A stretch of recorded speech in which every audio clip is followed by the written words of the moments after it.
The information you'll need about how to apply for these scholarships just by sitting here today and going through some of the demonstrations.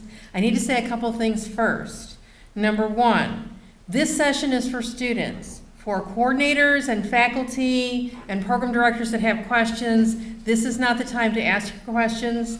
I'll make time for that to happen later. This is just to teach the students how to go through the site and how to work with it. The next thing is I need to tell you is this was not our idea. The directive to do this did not come from me. The directive to do this came from leadership on high.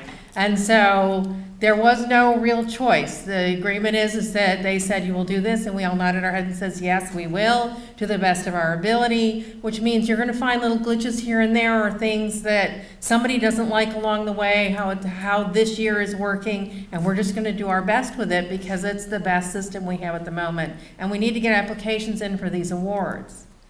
I need to let you know a little bit of information, though, about the letters.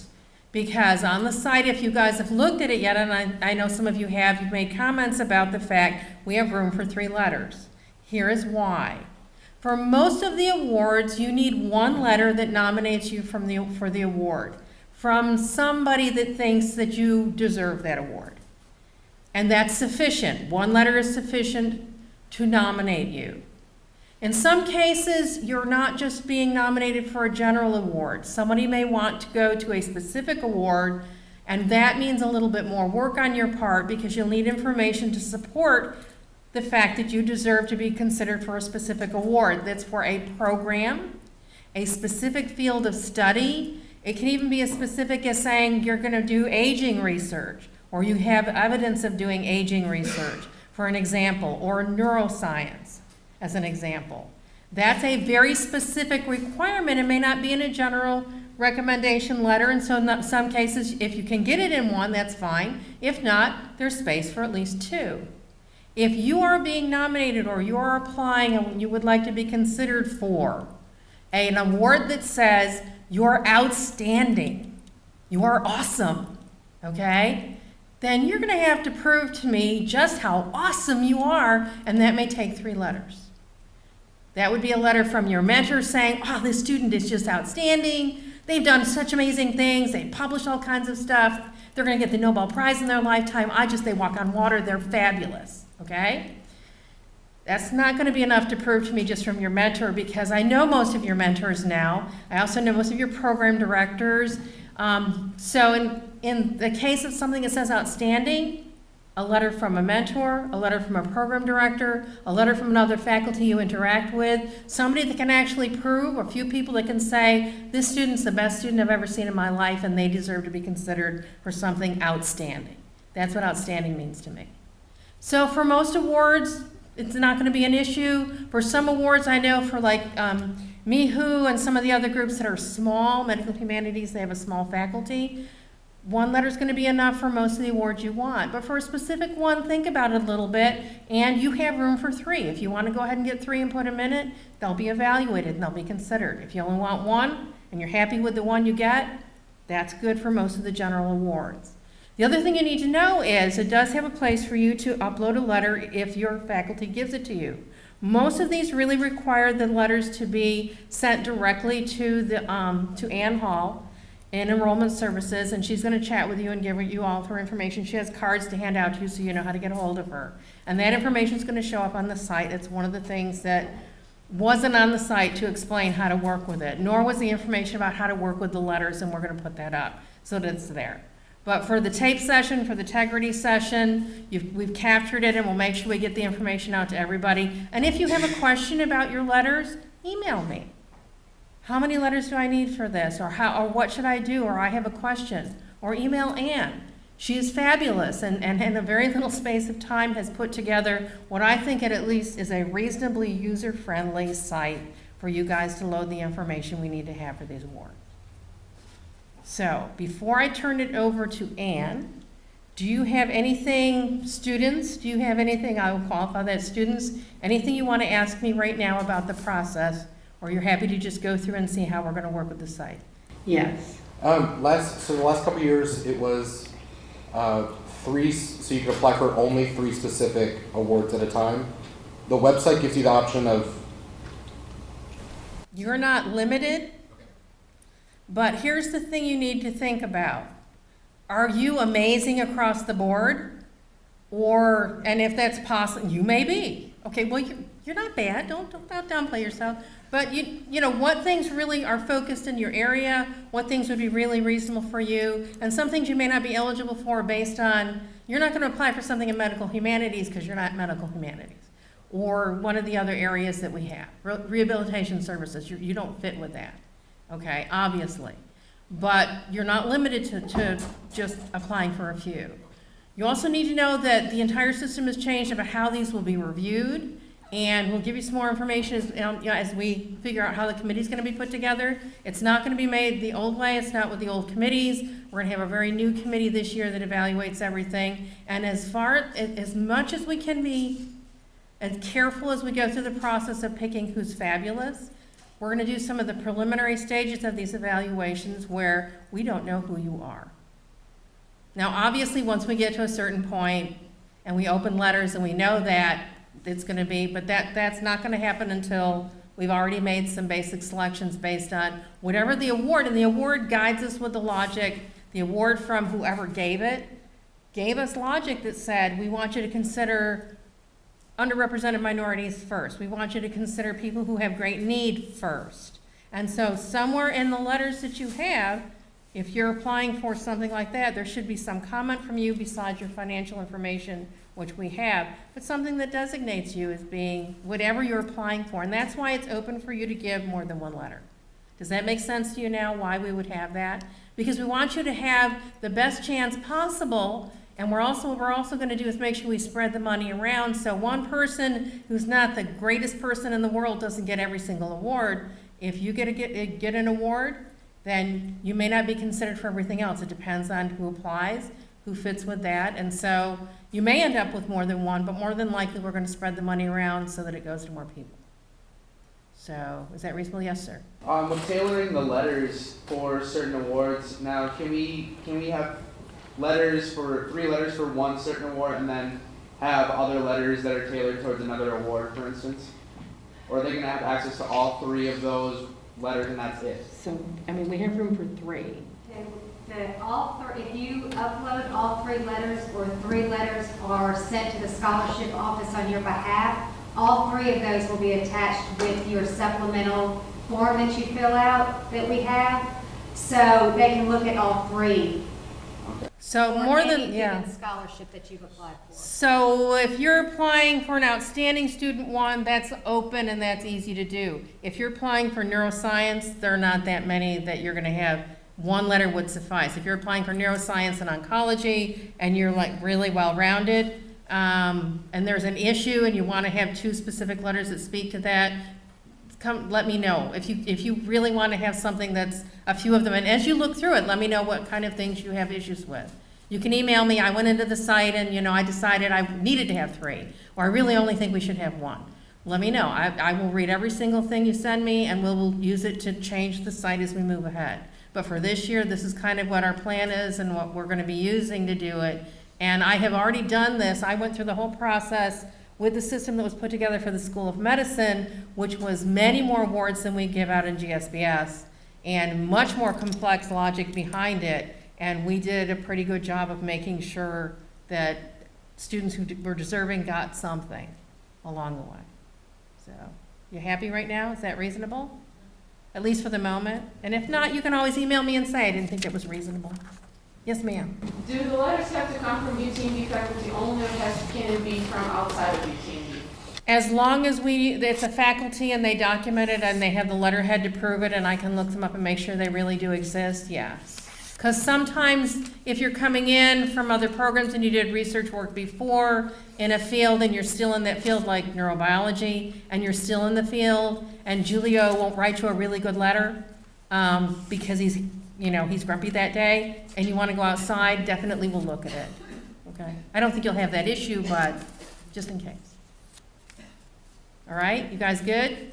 Okay, Ann is from Enrollment Services. It is very kind of her today to come and do this session. I'm letting you know right now, again, we're doing integrity, and we're also videotaping it to the back. Unless you stand up and turn around and wave at the camera, we're not going to capture you. We're really focused on capturing Ann. But if you have questions, she'll deal with it, and she's going to take you through, log in as a fake student and take you through the actual site to show you what kind of things you need to do. This is a new department in enrollment services, and this is the first time that we're doing this kind of centralized scholarship application. And like Dr. Nichols said, this came from leadership up, down to us. And so we are doing, working to get it to the best for the students and faculty and departments all across campus. So what I'm going to start with is when the application first got implemented, we did this slideshow. It is a little different than what the graduate school has to do, but it's the same kind of process. So I'm just going to kind of run us through this. This will be short, and then I will log in as a student to walk through the application through MyStar, and then I'm going to get into the supplemental application and kind of walk through that. Once I'm done, feel free to ask any questions that you have, and I'll do my best to answer them. So, first of all, prior to actually applying for a scholarship, if you are a U.S. citizen, you must fill out the FAFSA first. You do not have to put your parents' information, but we do need to gather information from this in regards to kind of compiling your profile for the scholarship committee. If you are a non-U.S. student, an international student, and it's not on here, there is another application that can be filled out that can gather information just like the FAFSA, and it's called the TASFA. I'll pull it up in a minute just to kind of show you what it is. But if you have to fill that out because you are not eligible to complete the FAFSA, I need you to fill it out and then print it off and either PDF it directly to me or bring it by my office, and we're in Old Red on the second floor. They should come, like I said, directly to me because there is information on there that is quite confidential, and I want to make sure that I have it secured for you. So once you've done the FAFSA, if you have not done it yet and you still haven't applied, and the closing date this year is October 8th, please go ahead and do so because you must allow about 5 to 7 business days for UTMB to get it and financial aid to download it. So once that's done, then you can apply. If that is not done, it's going to say that you are ineligible to apply for all scholarships. If you have to do the TASFA and you turn it in, once I have identified who you are, I will email you the forms. Or no, go ahead, I'm sorry, I'm thinking of this. Go ahead and do the supplemental application because we'll still need that. We'll be able to download that, but go ahead and bring me your TASFA. You will not have to go through MyStar. You will not be eligible to do so. So what you'll do is you'll log into MyStar as you normally do, and you'll see the online scholarship application here. This is always open. So even if the graduate school scholarships are not active, you're still going to see this link. When you click on this link, that's going to take you into the application, and then you will select the scholarships by category. If there is more than one school open, it's going to list it by school. So it may say School of Medicine first, School of Nursing, Graduate School of Biomedical Sciences, School of Health Professions. So what you'll have to do is just kind of scroll down until you find the graduate school scholarships, and then you'll see what's open for you to apply for. When we did this, we did it for the School of Medicine. So this is what it'll look like. It'll have the scholarship name, a description of it, which tells you what the criteria is that you must meet in order to apply. Then it has an am I eligible, and I think then there's like a status over here. You can click the am I eligible link, but I recommend if you are interested in a scholarship, you click the box because that takes you through the whole eligibility process. And if you are eligible, it keeps it clicked. So like I said, you can choose that, and it's going to kind of tell you if you're eligible or not. If you are not eligible, it will give you this little red circle, and it's going to tell you, and then if you do the explain, it's going to tell you why. So if, say you haven't done your FAFSA yet and you're getting all these, just click that explain and it's gonna tell you, you need to go complete your FAFSA in order to apply. And just as this one, the person that we used, the scholarship need, said they had to be married and have children, or this scholarship, based on their FAFSA, they did not have that, so they were unable to apply. So then you click the box, like I said before, and if you're eligible, it keeps the box clicked. You'll go through that with each scholarship. Once you've determined the scholarships you want to apply for, you're going to click the apply button at the very bottom. This will not apply to you because you don't have to upload additional information with y'all's because we have a supplemental form. I'm going to go ahead and get through that. You'll actually get a blank screen where the documents would be. Just click next. So then what you'll do is you have to select the term. So when you do, yours will be the 14-15 year. Click next. If you uploaded, that doesn't apply to you. Then it's going to tell you what you're applying for. So you'll kind of have this list of the different scholarships. You must click submit. Now, even though we're not having you upload documents to this particular application, this is going to help the committee determine which scholarships you were interested in and which ones you're actually applying for. So the supplemental form will then be attached to your name based on the scholarship that you applied for. It's really easy. This is probably the easiest part of it all. So then let me go ahead and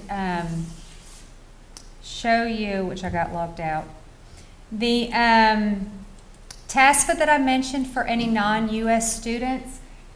This is where you're going to go. Currently we're updating our website and there'll be a link on it. So for this year, you're going to complete the 2014-2015. So if that applies to you, make sure you kind of go out there and do it and you get that turned in as quickly as possible. So now I'm going to go ahead and log in as the student and kind of walk through the application itself, since it is the graduate school. So I'm logged in actually as a graduate student. And so this is what your scholarships will look like. And so this student, say they want to apply, and they may be eligible for all of them, but they're not eligible for that one. And it's going to say, am I eligible? Let me get to the explain. The explain. And based on their FAFSA, it lets them know that they're not eligible. So that's what you're going to see. So then I could go through all of these. So then you're going to scroll down, hit apply. It says fall 2014, which is fine. Go ahead and click that. Click next. This is where it would say if you had to upload documents, but we don't. We're trying to get this screen off, and we haven't been successful yet. So just kind of click through it. And this is showing what the student is actually applying for, these 3 scholarships. Submit. What this does for our office is lets us know that this student was applying for these 3. So we know from the supplemental form that is filled out that that's what the committee will look at for these 3 scholarships only. And so the supplemental form. When Dr. Nichols was talking about that they would not know who you are, they won't. It's all by student ID at this point. That way they can look at what's on your form, and you're just a number, not a name, so it is very fair. So you'll put in your student ID number, and I'm just going to make one up. It doesn't tie to our system, so it doesn't know if it's right or wrong. But make sure you type your right number in, or we're not going to know who you are. And then this is important, so when there are those specific scholarships, say for medical humanities, it's very important for the committee to know what degree program you're in. Yes, ma'am. What if you would fall under 2 categories? That's a good question. I can go back and see if we can have this be a multiple selection where you can select more than one. So I'll follow up with that when I get back to the office and see if I can do that. And if you will afterwards, let me know who you are, and I'll correspond with you tomorrow and kind of let you know where we are with that, if that's okay. So And then you're going to go ahead and go on. And this is also very important for the committee to know about you. So if you're studying the vaccine development, you're enrolled, I don't know what a lot of these are, sorry. But the committee will. So go ahead and check all that apply, because this again kind of gives them an overview of the student, what you're involved in and what you're studying. And so you can go, and then your leadership. The leadership is very important. It shows the committee how involved you are within your community, within the school, within your class. So definitely fill this part out if you have these, and fill out all sections of it. And then, so we have that page. And so then this is your publications, and Dr. Nichols may need to kind of elaborate on this because I'm not Do you want me to describe it? familiar with, yes, please. Okay. So, it's hard to not know everything about you and keep this as fair so that we don't have a particular student as mine and still get your publication information. Eventually, we will break the secrecy. We won't know, we won't keep it blinded all the way through. But for the beginning, I can know how many publications do you have?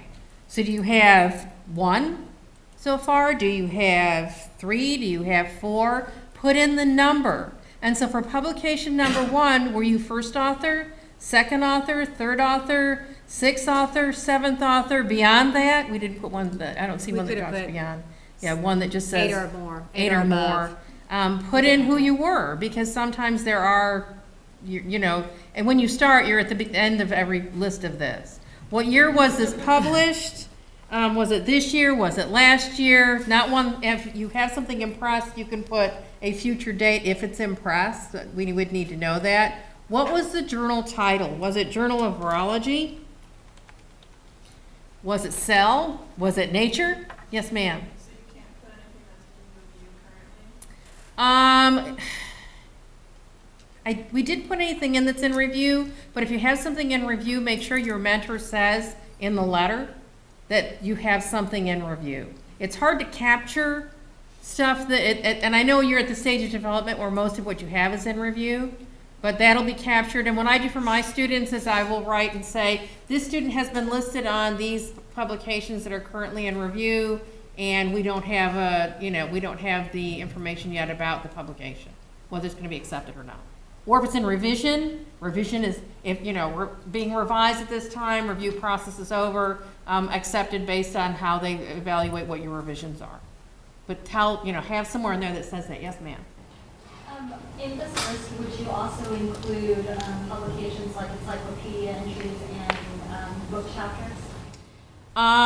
You should be able to accept it. So when it says what was the journal title, in this case, it's not going to be a journal, obviously. Write in it chapter and textbook, and we'll get that information, even if it doesn't fit with a journal. I mean, that's one of the things that we probably should have added in. When we started the process of trying to capture this, but we'll make sure we do that. But you can write it in here. So if it's a book chapter and it's not a journal, what's the title of the book? And then write in as much as possible. We'll get all the information that's here to look at. But for journals, and although this isn't how you're going to be evaluated, this is how faculty are evaluated, I'd like to know the impact factor. Obviously, if I look at this in its cell, I know the impact factor. I'm not getting excited. But for a lot of these things, I don't know impact factor, and it might be good for you to just put that in. It's not going to decide whether or not your publication, we're not going to say, oh, that's a low impact journal, we don't care about what they publish. It's just going to tell us a little bit something so we can gather some information to say, here's what our students do as a grouping, here's the impact factor range that we got from our students that applied for scholarship. You're not going to be yes or no based on impact factor. Hang on just a minute. Yes, ma'am. Sorry, would you, so if your total number of publications, there's only 6 slots. Yeah. Would you just put the 6 most important? Put the ones that you think fit best, and if you think we need more slots, we can open more slots. Right, with this application, or with this form, because there's so much information that needed to be captured, we have filled up the space on the form. So adding another slot may not be feasible. So from my standpoint and from going through this with the School of Medicine and just the way students are evaluated, I would definitely put my top 6 Yeah. that you feel are going to have give you the best outlook on you as a student to the committee. And that's what we had decided. But put in total number of publications, you have 20? Tell me you've got 20, but give me the ones that are here. If you're an outstanding student, you may have a lot that you've done. And what we'll probably need to do for next time is we'll put in something for book chapters similar to this other pages that would do it. We did this in a hurry.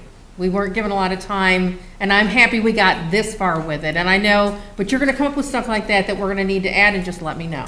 Well, I'm assuming that the CVs, The CVs will have the rest of it, and so what we'll do is that we'll pick, say, the top 5 based on not knowing who you are, and then we're gonna break confidentiality and look at your CVs and know all the great stuff about you and read your papers and look at all of it. That's a whole different world.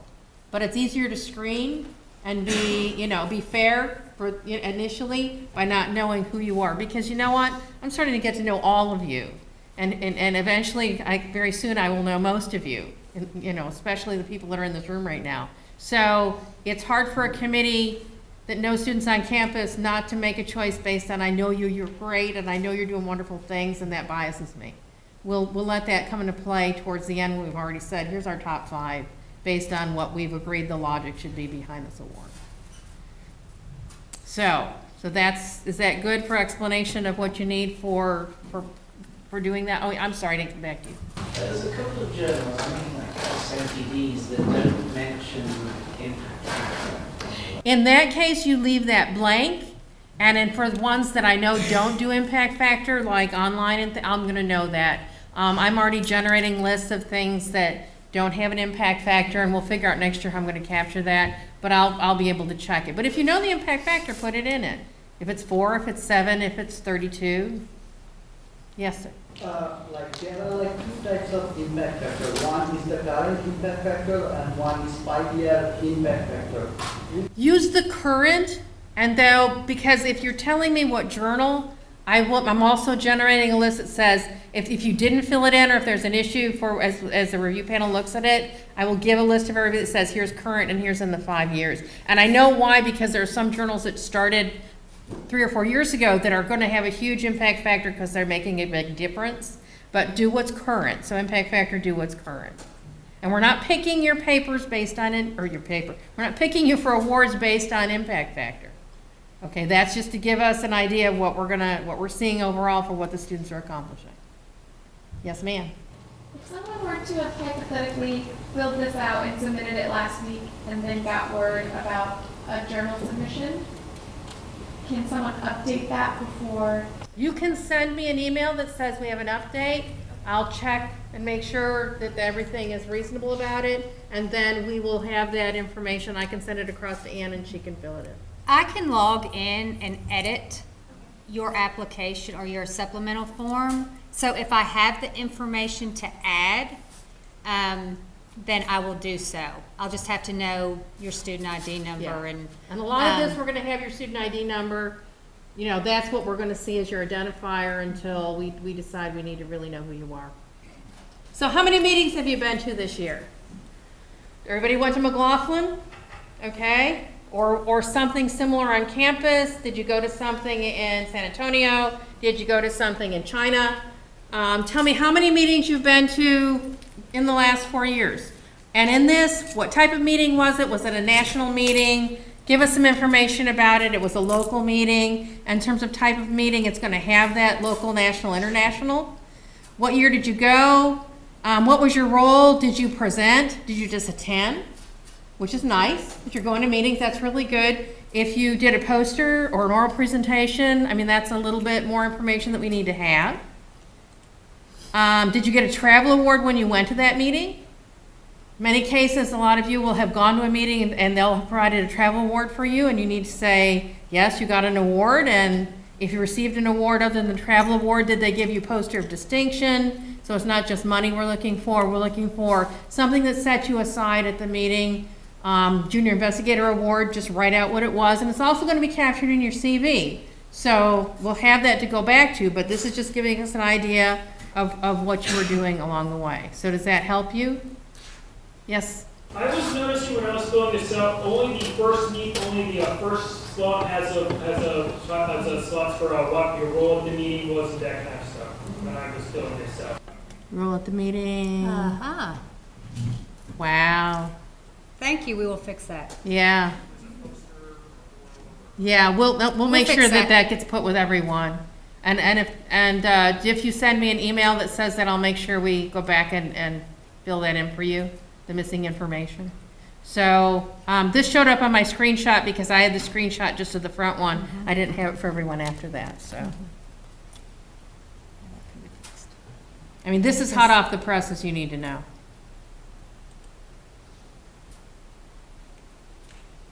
Okay, and on this one, this is where you'll upload your CV. If by chance you've gone through this and submitted it and did not upload something, your CV, you can email it to me, and like I said before, I can go in, find your form, and upload it for you. Reference letters. As Dr. Nichols was talking about, explaining what is needed, this is where if your reference will give you the letter, you can upload it yourself. If they will not, and a lot of them like to do it confidentially, they can email it to the scholarship office. Our email address is very simple. It's scholarships with an S at utmb.edu. From that point, when we receive them, we will go in and upload them to your application for the committee to see. Scholarships at utmb.edu. Yes, sir. In the past, we had to submit a career statement or personal statement that would allow us to tell you how awesome we are. Is that not happening again this year? That is not happening this year. The dean and associate dean and a panel of people kind of came up with the information that they wanted to gather this year. Will that come back? It might. Like we said, this is new. And it's kind of a work in progress. We know there's improvements that will probably be made. Feedback from y'all will help us so we can get this put together that will be for the best of the students to be recognized and for the committee to review them. But no, this year they chose not to have that. We want someone else to say how wonderful you are. So write out how wonderful you are and pass it to someone who's writing a letter. Yes, ma'am. Are grades and such also part of the decision process? No, we're not pulling in the grades. Are we? Do y'all want to? Yeah, We can. We have the ability. We to have do the that, but ability. We don't need you to tell us. Okay. We have your transcript. Yeah, we can pull that in from Campus Solutions, what grades you have. And so we can pull. To provide a transcript. No. Somehow appears magically. No, I wouldn't, I thought, and this part was because you go and you get a transcript, you get an official transcript and you submit it. We have access to your transcript, because they're enrollment services, and so that took that step out of it, because they do have it. So grades are part of it. The letters, I'll tell you, letters and leadership and things that you've done in research or book chapters you've done, or presentations at meetings, that is what we hold faculty to for evaluation. That is what we'd like to hold you to, something similar, not the same level, but more, what are you doing to decide how great you are. And it's not all about grades, although they're nice. Yes, ma'am. When we fill it out, is there any point that you can save and go back to it later? Because I actually got to this point and I was like, ooh, 3 letters. Yeah. You know, no, and that's one of the things that we're not happy with about it, is because we do want it where you could save it and then go back into it to log back in. But if you've gotten to that point and you don't want to go back and answer and fill out the whole thing, just save it and send what you have to me, and I'll just go in and upload it. I didn't actually hit submit. I didn't know where we go. It's still out there. I could probably still go find it, even if you don't hit submit. It just shows incomplete. I can find all incomplete and complete forms that are out there. But hopefully, for anyone who hasn't gone out there, you kind of know what information you're going to need before you go there so you can have it put together. Yes, ma'am. What format do these things have to be in? Should it be in a PDF, Word doc? I mean, You can- does it matter? PDF is the best because that's a letter, and at least that has the signature of whoever's back of it. If you submit something in Word and forget, I don't care. Yes, ma'am. To go back to the other question, if you exited out of this and you didn't submit it, would you recommend us going back through again and completing it or emailing you? I would not, and the reason I say, you can, and then I can merge it together, but what it's gonna do, if you do that, then you're gonna have 2, 3, 4 forms out there, and then we're gonna have to decipher which one needs to be used, which one doesn't, and do a whole lot of formatting. If you've only gone out there once and there was something that you didn't have that you needed put, I would prefer if you go ahead and email me for me to go out there and update it for you. And then what I can do is when I do that, I will keep the email as record in case I type something wrong, and I'll have it at the committee meeting for verification purposes. Yes? So that confused me a little bit. So if I'm on step 1 and I put in my information and I hit next, is that actually sending a form to you? It Or is. is it at the end when I hit submit here that it's sending? Well, it's actually not sending a form to me. It's saving it in this portal, and then we're gonna go out and pull them all down and download them all into Excel so we have all the fields. But when you go out there and you start hitting the next, either without submit, it saves it as an incomplete document, incomplete form. I went through, I just put in my information at the start just to see what I needed at the rest of it. And then when I got to these later steps, I said, well, not right now. And that's okay. If you want to go back in, so something like that where you've just put in and you just kind of look through it but didn't add stuff, so it's not like 98% complete, I would suggest going back in. If only your student ID and your degree program are in there, that's easy to determine which one's complete and which one's not. And for it to be complete, the required fields have to be put in, the information in, and you've hit submit. So if I see an incomplete versus a complete, we will use the complete one. So make sure that you're very careful with that. But if you're 98% done and the only thing you haven't uploaded is your CV, please email it to me. That way it saves a lot of, because we don't want to get confused in the information and somehow when we download it, not sure which one to use and have multiples, and we want to make sure that it's very clear to the committee what you've entered and what they need to look at. Yes, sir. So if you're a foreign national and can't use the MyStar side of things, how do you let them know which scholarships and awards we're interested in? Well, based on that, what we've done before is we can have an international student and they don't have to select based on their degree program. All the general ones you would be considered for because there aren't specific field of study or degree program. If they are specific, if you fall into that degree program, your information can be looked at, and that's how we can do that. If you go out on the website, which I'll go back and see if they're all out there and everything's correct, you can look at that list, and if you want to, you can email the scholarship office and kind of say, look, I really want my application reviewed for this particular scholarship, and we'll have that knowledge, so when it's time for the committee to meet, we'll have those notes and we can make sure that your supplemental form, your reference letters, your CV are associated with that scholarship. If I don't do that, then it could still be put into the pile for each of the specific scholarships that you would be eligible for. Yes, correct. Yes. So you've said email me quite a bit when answering a lot of these questions. Obviously, the sooner you get it done, the better.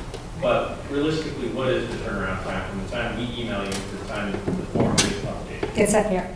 Well, there's 3 of us in the office, so there's 3 of us who have access to update it. I would say the turnaround time, give us 24 to 48 hours that it would be updated. I can promise you this, it will be updated before the committee ever gets your information. So even if you send it to us October 8th at 3:59, because it closes at 4, at 3:59, it will get to the committee.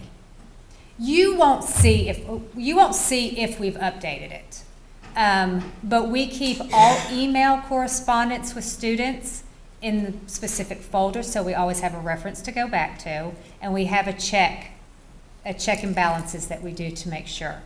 If your supplemental form, when we download, shows incomplete, that would definitely be a signal to our office that something's missing, and we can go back through all of our records to make sure something wasn't missed.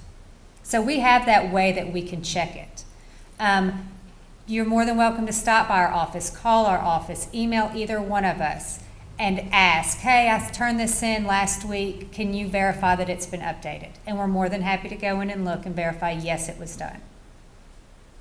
We can reply to you and say, done. If that is something that you would prefer, so you have a record of it, we can do that too once we've completed it. Is there any other questions? Yes?